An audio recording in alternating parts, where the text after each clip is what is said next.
So early in the pandemic, there was growing research evidence, as well as media reports suggesting ethnic minorities in the UK were experiencing a disproportionate impact from COVID. That was both on morbidity and mortality. And among the minority groups particularly affected or more at risk of these poor health outcomes were older adults from the Asian populations. Research also shows that culturally tailored health communication is, not surprisingly, more acceptable and increases understanding. And the media had also picked up on this fact. So there were press articles and criticism that public health information on COVID was not hitting the spot and lacked sort of cultural nuance.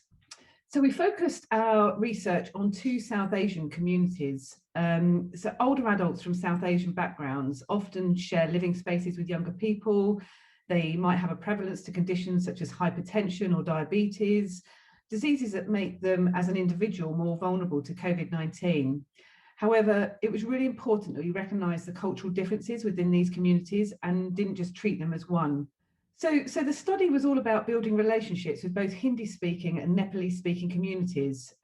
We wanted to work as equal partners in co-producing the provision of health information and health information that was understood and spoke to those communities that we were working with.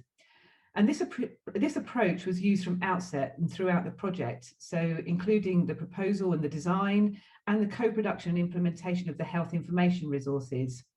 This allowed the research team to listen and get a real deep understanding of the issues, what information should be included in the leaflets, and how the communities wanted to receive the information. The research team ran a community of practice event with community groups, public health colleagues, and health and care practitioners across the region, so sharing both the process and launching the co-produced leaflets. And by listening to the community, we knew that whilst digital versions of the leaflets were acceptable, there was also a request for hard copies to be printed and distributed throughout the local communities in Kent, Surrey and Sussex, which the research team have also provided.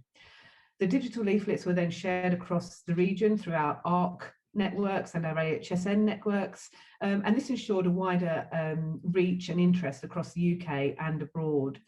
And I think for me, the important message to take away is to change the language used to describe working with diverse communities or ethnic minorities, which are often termed as hard to reach.